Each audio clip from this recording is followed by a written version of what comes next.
अब आता है lecture 26 that is starting of synchronous motor. ठीक है, तो सिंक्रोनस मोटर सबसे पहले सेल्फ स्टार्टेड नहीं हो, ये देखो सिंक्रोनस मोटर है, जनरेटर नहीं। ठीक है, तो ये सेल्फ स्टार्टेड नहीं होता है। ठीक है, सेल्फ स्टार्टेड क्यों नहीं होता है? क्योंकि देखो ये तुम्हारा दो डायग्राम से समझाया गया है।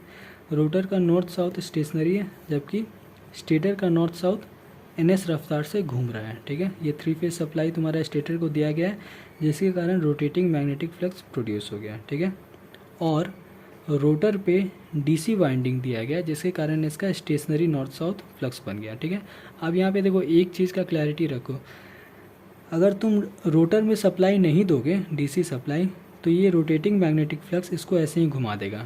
ठीक ना, लेकिन चूंकि इसका वाइंडिंग कुछ इस तरीके से किया रहता है कि ये इसको नहीं घुमा पाएगा। मतलब 3 फेज इंडक्शन मशीन में हम लोग क्या पढ़े थे कि यहाँ पे 3 फेज दिए हैं और रोटर में भी 3 फेज वाइंडिंग था, उसके कारण रोटर को वो घुमा दे रहा था। लेकिन यहाँ पे 3 फेज वाइंडिंग नहीं है, यहाँ पे DC वाइंडिंग किया हुआ है, दैट इज़ सिंगल वाइंडिंग। ठीक है, तो ये जो रोटेटिंग फ्लक्स है स्टेटर का, वो इस रोटर को नहीं रोटेट करा सकता नेचुरली, समझे? तो इसके कारण क्या होगा? अच्छा, अब यहाँ पे आ गया दैट इज़ DC दे दिए। तो DC में देखो ये नॉर्थ स्टेटर का NS रफ्तार से घूम रहा है, तो किसी एक इंस्टेंट पे टॉर्क इस डायरेक्शन में है, और हाफ रोटेशन के बाद देखो, हाफ रोटेशन के बाद क्या होगा? नॉर्थ यहाँ आएगा, साउथ यहाँ आएगा, ऐसे करने से टॉर्क इस डायरेक्शन में आ गया। कहने का मतलब 0.1 सेकेंड में इस डायरेक्शन में लग रहा था, 0.1 सेकेंड के बाद इस डायरेक्शन में। इतना कम इंटरवल में रोटर को पता ही नहीं चलेगा किधर फोर्स लग रहा है। ठीक है, तो वो रोटर रुका ही रहेगा, स्टार्ट ही नहीं होगा। मतलब बेसिकली रोटर का इनर्शिया उसको रोके रखेगा, रोटर घूम ही नहीं पाएगा, क्योंकि 1 सेकेंड में इधर टॉर्क लग रहा है, दूसरे सेकेंड में इधर टॉर्क, सेकेंड नहीं बेसिकली इतना फ्रैक्शन ऑफ सेकेंड में इधर टॉर्क लगा, इधर टॉर्क लगा, तो इसके कारण रोटर रोटेट ही नहीं कर पाएगा। ठीक है, तो रोटर को स्टार्ट करने के लिए हम लोग क्या मैकेनिज़्म यूज़ करते हैं? दैट इज़ 3 ठो मैकेनिज़्म है, that is induction motor starter, DC motor, damper bar. Induction motor starter में क्या करेंगे कि एक इंडक्शन मशीन लाएंगे, दैट इज़ इंडक्शन मोटर, और सप्लाई कैसे देना है? तो देखो रोटर के स्टेटर में जो 3 फेज कनेक्शन दिया रहा है, उसी से parallel same phase sequence that is RR YY BB से इस इंडक्शन मोटर को कनेक्शन कर देंगे। ये इंडक्शन मोटर का जो शाफ्ट है और इस सिंक्रोनस मोटर का जो शाफ्ट है, दोनों को कपल कर देंगे, दैट इज़ मैकेनिकली कपलिंग कर देंगे। ठीक है, अब जैसे ही सप्लाई दिए तो इसका रोटेटिंग मैग्नेटिक फ्लक्स प्रोड्यूस हो गया, साथ ही साथ करंट इसमें गया, ये घूमने लगा। ये घूमने लगा तो ये as a prime mover act कर रहा है, तो ये रोटर तुम्हारा घूमने लगा। ये सैलिएंट पोल है, ये सिलेंड्रिकल पोल, कुछ भी रहे फ़र्क नहीं पड़ता। और क्या, हम लोग रोटर में अभी तक सप्लाई नहीं दिए, दैट इज़ DC सप्लाई नहीं दिए। ठीक है, और इससे घुमाते घुमाते, अच्छा हाँ, लोड भी नहीं कनेक्ट किए हैं। ठीक है, हमेशा नो लोड पे ही स्टार्ट करते हैं ताकि इसको भार कम पड़े। ठीक है, और घुमाते घुमाते हम लोग इसको नियर टू सिंक्रोनस स्पीड पे घुमा देते हैं। ठीक है, और जैसे ही नियर टू सिंक्रोनस स्पीड क्या है? तो बेसिकली स्टेटर का नॉर्थ साउथ जिस स्पीड से रोटेट कर रहा है वो तुम्हारा सिंक्रोनस स्पीड हो गया। उसके आसपास का स्पीड जब हम लोग पहुंच गए तो हम लोग कपलिंग को हटा देते हैं और DC में सप्लाई दे देते हैं। ठीक है, अब समझो होगा क्या कि रोटर का स्टेटर का NS इस रफ्तार से घूम रहा है। ठीक है, और with the help of prime mover rotor का भी हमने नियर टू सिंक्रोनस घुमा रखा है उसी डायरेक्शन में। तो उससे क्या होगा कि जब हम लोग इसको हटाएंगे और DC देंगे तो रोटर का जो नॉर्थ साउथ है, और ये स्टेटर, मान लो रोटर का नॉर्थ साउथ यहाँ है, स्टेटर का साउथ यहाँ है, तो ये नॉर्थ इस साउथ से मैग्नेटिकली लॉक हो जाएगा।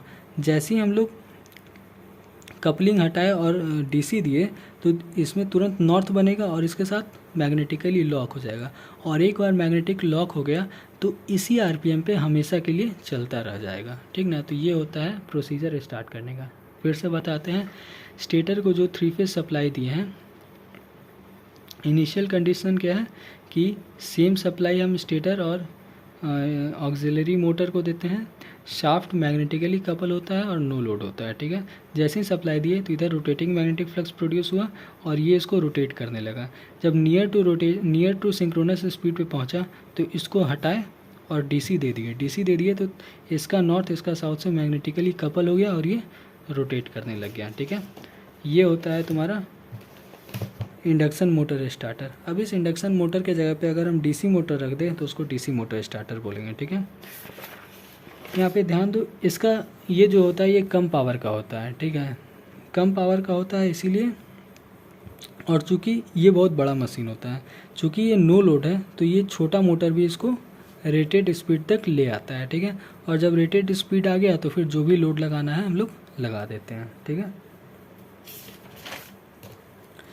दैट इज़, अब तीसरा आता है डैम्पर बार स्टार्टर। डैम्पर बार स्टार्टर क्या होता है, तो बेसिकली ये जो सैलिएंट पोल है इसमें हम लोग डैम्पर बार लगा देते हैं। ये बेसिकली लोहा का छड़ होता है, दैट इज़ इंडक्शन मशीन में जो हम लोग डैम्पर बार लगाए थे वही है। अब रोटेटिंग मैग्नेटिक फ्लक्स इसमें ईएमएफ इंड्यूस करेगा और इसको एक रोटेटिंग टॉर्क प्रोड्यूस करेगा, जिसके कारण ये सेल्फ स्टार्टिंग बन जाता है, ठीक है। और उसके बाद हम लोग इसको लोड लगा देते हैं तो ये लोड होने लगता है, ठीक है। अब इसमें देखो समझो होता क्या है, दैट इज़ ये जब रोटेटिंग मैग्नेटिक फ्लक्स प्रोड्यूस किया, यहाँ ईएमएफ इंड्यूस किया, ये रोटेट करने लगा, और नियर टू सिंक्रोनस स्पीड जब पहुँच जाता है तो उस समय सारा फ्लक्स, तुम्हारा सारा स्टेटर का फ्लक्स इससे थ्रू होके मैग्नेटिक कपल हो जाता है, तो उस समय डैम्पर बार में कोई भी फ्लक्स नहीं आता है, ठीक है।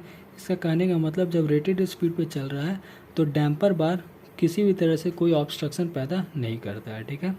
अब बात करें सिलेंड्रिकल रोटर में, तो वहाँ डैम्पर बार देने का ज़रूरत नहीं है, वहाँ पे नेचुरली एडी करंट डैम्पिंग होता है, ठीक है। ये भी पूरा थ्योरेटिकल है। अब उसके बाद आता है हंटिंग। हंटिंग क्या चीज़ है, तो oscillation of rotor about it's final equilibrium point is called hunting. तो इसमें क्या था कि मशीन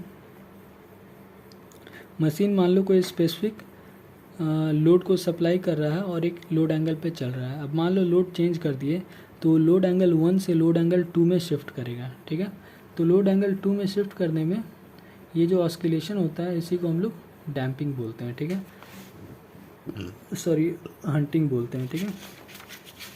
ये दैट इज सिंक्रोनस पावर वाला जो था, सेम यही चीज़ है।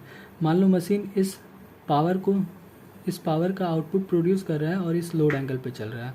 अब तुमने सडनली लोड चेंज कर दिया, लोड इंक्रीज करके इतना पावर डिमांड कर रहे हो, तो इस पावर के कॉरेस्पॉन्डिंग मशीन को अब इस लोड एंगल पे आना है। तो इस आने के दौरान को ही ट्रांजिएंट टाइम बोलते हैं, ठीक है। और मान लो यहाँ से यहाँ जब आ रहा है तो इसमें बहुत सारा ऑस्किलेशन होता है, वाइब्रेशन होता है रोटर में, मतलब रोटर में एक्चुअल में वाइब्रेट होता है, ठीक है। और वाइब्रेशन होने के बाद इस लोड एंगल पे पहुँच जाता है। अब इस लोड एंगल पे पहुँचने के समय भी उसमें ऑस्किलेशन होता है, और ऑस्किलेशन मान लो नहीं रुका, सॉरी इसी ऑस्किलेशन को हम लोग हंटिंग बोलते हैं। दैट इज़ थोड़ा सा ऊपर जाएगा, थोड़ा सा नीचे करते करते अपने आप को बैलेंस करते करते इस स्टेबल पोजीशन पे स्टेबल, मतलब इस लोड एंगल पे स्टेबल रन करने लगेगा, ठीक है।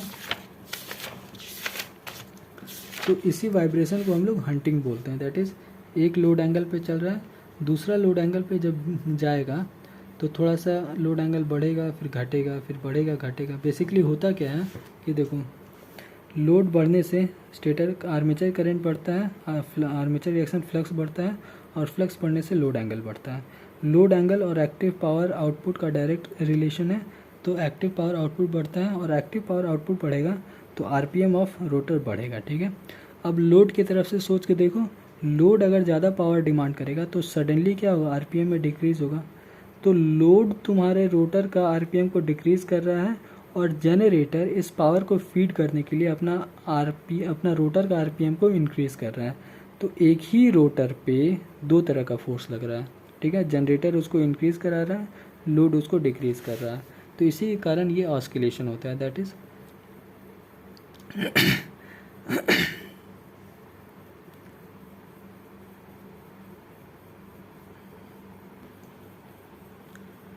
इज़ लोड का डिमांड जैसे ही बढ़ा तो जनरेटर अपना आरपीएम बढ़ा रहा है और लोड उसका आरपीएम को घटा रहा है। तो ये बढ़ा घटाने से वाइब्रेशन प्रोड्यूस होता है, और ऐसे वाइब्रेट करते करते फाइनली इस लोड एंगल पे जनरेटर स्टेबल ऑपरेट करने लगता है। इसी प्रोसेस को हंटिंग बोलते हैं, ठीक है। अब मान लो कि लोड एंगल बढ़ने के कारण मशीन तुम्हारा स्टेबल नहीं हो पाया, दैट इज़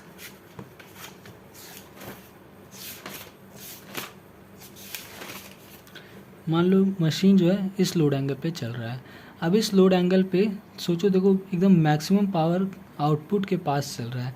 अब यहाँ पे अगर पावर डिमांड बढ़ाएगा तो मशीन तुरंत अनस्टेबल जोन में चल जाएगा। अनस्टेबल जोन में जैसे ही जाएगा तो फिर लोड एंगल बढ़ते बढ़ते बढ़ते मशीन रुक जाएगा। ठीक है, तो कहने का मतलब सिंक्रोनिज्म लूज हो जाएगा। तो वही चीज़ है। हंटिंग के कारण अगर लोअर लोड एंगल है तो मशीन नेक्स्ट लोड एंगल पे स्टेबल ऑपरेट कर देगा। ठीक है, लेकिन हंटिंग के कारण अगर लोड एंगल ज़्यादा है तो नया लोड एंगल उसको मिलेगा ही नहीं, बेसिकली मशीन अनस्टेबल हो जाएगा और अनस्टेबल होने के कारण सिंक्रोनिज्म लूज़ कर देगा। ठीक है, इसमें तुम्हारा आउटपुट फ्रीक्वेंसी भी चेंज कर जाता है और फ्लिकरिंग भी आने लगता है। ठीक है, तो हंटिंग को कंट्रोल करने का तरीका क्या है? तो पहला है फ्लाई व्हील इन जनरेटर। तो जनरेटर में जो मोटा सा लोहा का हिस्सा देखते हैं जो रोटेट करता है, वो बेसिकली फ्लाई व्हील होता है। तो वो करता क्या है? तो बेसिकली रोटर के इनर्शिया को बढ़ाता है।